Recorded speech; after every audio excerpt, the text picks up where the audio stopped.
Ladies and gentlemen, my name is Dennis Dupras. I'm a volunteer here at the Alaska Veterans Museum. I'm kind of a docent historian. I have a degree in military history.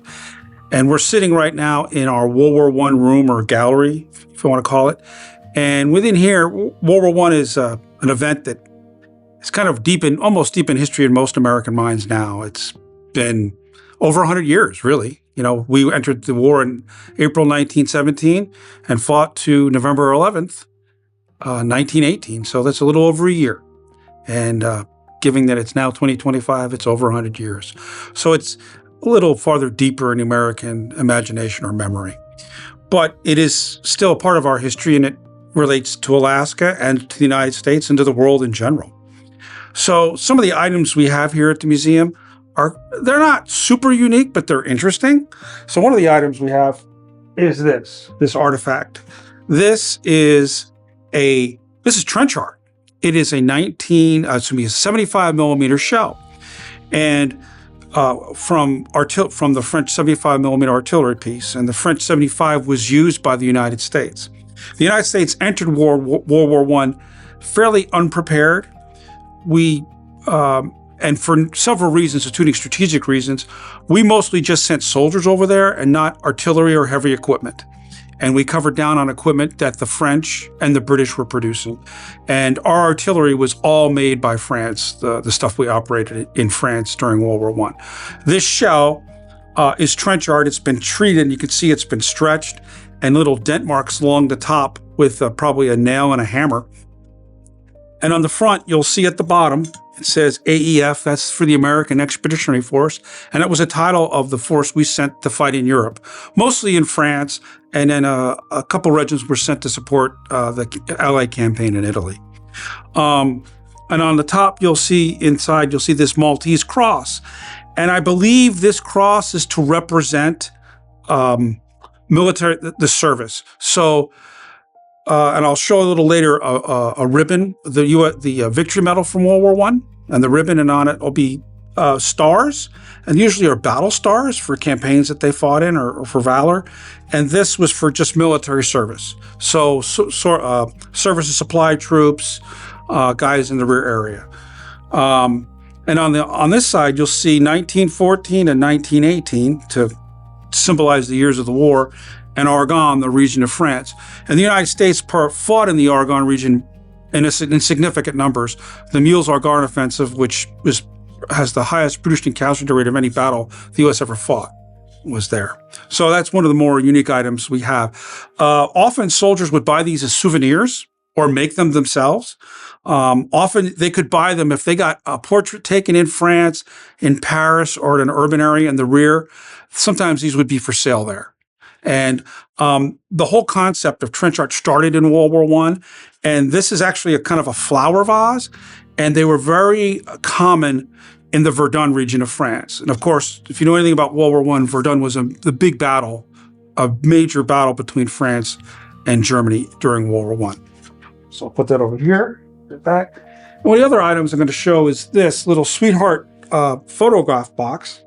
And on the photo, you'll see the soldier, individual soldier, and then I mentioned earlier before the Victory Medal. This is the ribbon for the Victory Medal of World War I. We will produce a similar ribbon for World War II, another victory ribbon. The colors will be different for that war. You'll see the two stars for the campaigns, and his brass. See this little symbol U.S.? So he was, and this symbol here for the coastal artillery or heavy artillery. So this soldier was in the artillery, and because of the little bomb in the middle, it was heavy artillery. So 155 and above, and he probably crewed most likely a French 155 or even a railgun.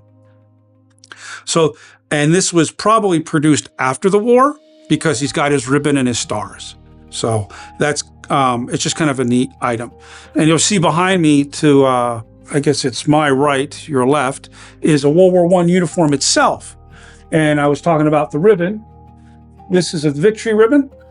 And what's other kind of unique about this is what they would wear in World War I and what they would wear in the field in combat. It's not just a dress uniform. This was kind of, I would say not everyday wear, but often this is what they wear, especially when the months got colder.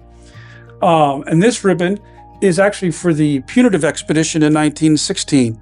So prior to our entry in the war, there were difficulties with Mexico. People might be familiar with Pancho Villa, and he actually crossed the U.S. border and attacked a city in New Mexico. Or was that Arizona? I'm going to have that wrong. But Pershing was sent by President Wilson at the time, down to go after Pancho Villa, and we had to call up a lot of National Guard and troops to do it. And this is the ribbon for that campaign. The soldier itself, he has brass. There's the U.S., and he has signal brass. The two flags and the torch represent the U.S. Army Signal Corps. And on his hat, he has 104. And that might be for the 104th Signal Battalion. It may be a special signal company that they had during the war. And then during World War I, signals is a little bit different. Radios were being used, but not in prolific numbers. They used more landline telephones. So you might see photos of soldiers in World War I with big wheels on their back, and they're actually rolling out telephone wire so that you can communicate as they advance. So these are just some of the items we have here at the museum. There are others. One of the neat things, there's a little personnel kit, a personal item roll kit. So in World War I, they would have these real tight backpacks, and they're very, I've seen a few of them, and they're difficult. I mean, soldiers, even in my day, we complained about going in our rucksack and not having enough room. They really didn't have enough room. But this gentleman here, he actually wrote his name on his gear so he didn't lose it, which is still common today. And it belonged to Private Wolford Grizzard of Company D of the 15th Machine Gun Battalion, and he was at Camp Jackson, South Carolina. And one of the other things I should mention is in World War I, we began sending troops in May, June timeframe, and those were regular Army troops and National Guard troops, and then volunteers. We still had a lot of soldiers in the United States, in the continental U.S. before the end of the war. They never got overseas. Matter of fact, most of the IR leaders think the war wouldn't end until 1920. And one of the big efforts here was training a second mass army to deploy to knock out the Imperial German Army in France. In Alaska, there are many different efforts. One of the efforts here prior to our entry was France actually sent an officer here to collect mushing dogs to use as messengers in the Vosges along the border with Germany and France toward the Swiss border in the Vosges Mountains.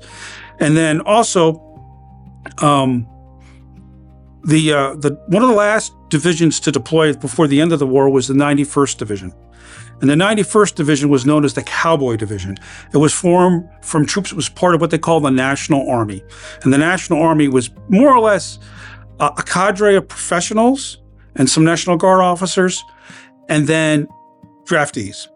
And the 91st was made up of troops from the West, Idaho, Wyoming, Washington State, and maybe a little bit Northern California and Alaska. Its symbol had there's two versions. One is a evergreen tree with a 91 on it. There's another one with a cowboy waving his hat with a 91 under it. And that's because they were all from the western states, why they got the name the Cowboy Division. But Alaska did send some troops to France. A very few of them did get over there, many from the south, mostly from the southeast of Alaska. And the 91st participated in the Meuse-Argonne toward the end of the campaign, September through November. So I just hope you guys get a chance, if you're in Anchorage, people outside of Alaska, and you're visiting Alaska, you have a free moment or a couple hours, if you're interested in military history and the military history of Alaska, to come visit the museum, where we welcome the visitation. We get visitors sometimes who have interest in military history from around the world. They're here for a few hours and they go, oh, I'm going to check that out. So please come by and see us. Thanks.